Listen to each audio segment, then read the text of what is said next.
Welcome to Just Books, a place where you discover insights, learn lessons and advice from well-known authors of the world. Have you ever wondered how brands like Apple or Coca-Cola got so extraordinarily successful? Or how Burger King thrived in the fast food market even after McDonald's had already established a fast food empire? If your product is in the scenario where you want to grow your brand but confused how to communicate and make your brand stick in the customer's mind, then this video will give you some ideas. The concepts introduced by the authors Al Ries and Jack Trout in their book Positioning in 1980 is still used after 40 years even in 2020 by these brands, and we will get more in detail with them. Watch till the end and understand with latest examples. Back in the 70s, it was reported that the average person saw between 500 to 1600 ads per day. Without online marketing being a thing back then, most ads could be found on billboards, in newspapers, and on TV promoting the latest products. Even with their limited resources, marketing firms were always working on ingenious ways to target consumers, with new strategies such as positioning. A few decades later, and advertising had exploded into everyday life. In 2007, the market research firm, Yankelovich, estimated that the average person saw up to 5,000 ads per day. Fast forward to 2020, and although there are no official figures, the average person is now estimated to encounter between 6,000 to 10,000 ads every single day, with the figures nearly double that of 2007. It's no surprise that this bombardment of information and advertising needs to be filtered somehow by the customers. So, as a way to cope with all this, we automatically rank brands and products and place them in our mind based on the brand with the most effective marketing strategy, making us want to buy only from them. Two brands that have been highly successful in taking our top spots in their field are the mobile phone operating systems, Android and iOS. They were so good at marketing that most of us are familiar with only these two operating systems. As a result, Android and iOS together make up almost the entire mobile operating system market. So, what can we take away from all this? Well, if you want to be noticed in what has become an overcrowded marketplace, your strategy needs to stand out against all other advertisers. Otherwise, customers will simply forget about your product. Let's look at the strategies provided by the authors. Be the first fish in the pond. If your concept is the first in the customer's minds, they will most likely adopt it. For instance, Coca-Cola was promoted as the most successful soft drink in the market and has stayed in that position for decades. Apple, for instance, was able to secure a first position in the market as the Mac. It was the first computer aimed at higher income earners. Even today, Apple has managed to keep this position and sell its products at a higher price point than other companies. Typically, the first brand to enter the market enjoys the competitive advantage of selling twice as much as the second one. Another advantage of being first is that you can shape the customer's image of the product the way you want it. This means you can introduce a completely new line of advertisements without competing against other products, which in turn solidifies your market position. So, if you want to stick in people's minds, it pays to be the first. Next, to successfully position your product, you need a memorable and a trendy marketing approach. So, you have created a product you want to sell. Now, how do you get people to remember it? The key is knowing your market and finding a marketing angle that sticks. First of all, to determine the most effective positioning for your product, you need to think about the current market trends. For more than 100 years, Gillette has been known for men's grooming, with its innovative razors and shaving blades. Gillette has become one of the most recognized brands, built on the pillars of professional and masculine razors. And who can take over a brand like that? Dollar Shave Club entered the market attacking Gillette on price. The name alone shows that they are pushing consumers towards low cost.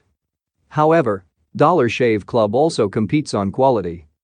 They further differentiated by creating messaging that is far from Gillette's professional advertisements A humorous take that has made the company a major player in the grooming industry. Gillette controlled about 70% of the US market a decade ago. Last year, its market share dropped below 50%, according to Euromonitor. The company, owned by P&G, was forced to slash its razor prices by an average of 12% last year. This is one clear example how positioning can put you on the map of success. Once you've defined an effective marketing approach, stick to it. Ask yourself how you want to develop your position in the long term, that is, over the next 5 to 10 years, and don't fret about the short-term problems regarding the approach. Abandoning the positioning that brought you success too quickly can lead to plummeting sales.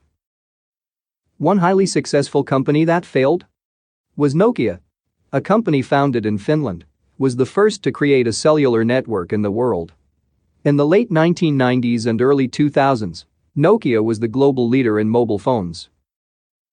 With the arrival of the internet, other mobile companies started understanding how data, not voice, was the future of communication. Nokia didn't grasp the concept of software and kept focusing on hardware because the management feared to alienate current users if they changed too much. Nokia's mistake was the fact that they didn't want to lead the drastic change in user experience. This caused Nokia to develop a mess of an operating system, Symbian, with a bad user experience that just wasn't a fit on the market. The company overestimated the strength of its brand and believed they could arrive late in the smartphone game and succeed. In 2007, this is what happened. Steve Jobs launched the iPhone, a phone without a keyboard, which was revolutionary at the time. In 2008, Nokia finally made the decision to compete with Android, but it was too late. Their products weren't competitive enough. If you can't be first in the market, find a niche or use your competition. Huawei is an exception, and in more ways than one. The company has been very publicly rejected by the United States government, and it has zero presence in that highly lucrative and developed market. All of its progress over the past year has been in its home territory of China and through successful expansion of its business in Europe. Over the course of the past 2 years, which has been a time when Apple and Samsung have contented themselves with mostly iterative updates, Huawei has consistently made huge strides between every device release. The company has invested heavily in its camera hardware, which has paid off with terrific performance and has stirred smartphone owners to hit the upgrade button. Huawei forecasts that it will get out ahead of Samsung by the end of this year, and if its aggressive rate of improvement continues, there's little reason to doubt it's capable of achieving that high goal. Another approach to establish your brand's position is to use the strengths and weaknesses of established competitors to your advantage. Xiaomi used this positioning very well by targeting a customer segment that want to use smartphones and other technology products but have limited budget to make such a purchase. Xiaomi also uses imitative type of positioning by closely imitating the products of market leaders such as Apple and Samsung.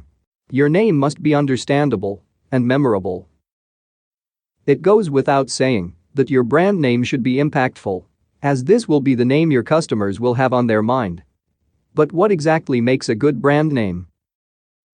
An old strategy was to choose a fancy, uncommon word for your brand name, like the young men's magazine Esquire did.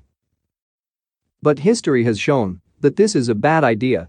It's far better to come up with a name that most people can understand.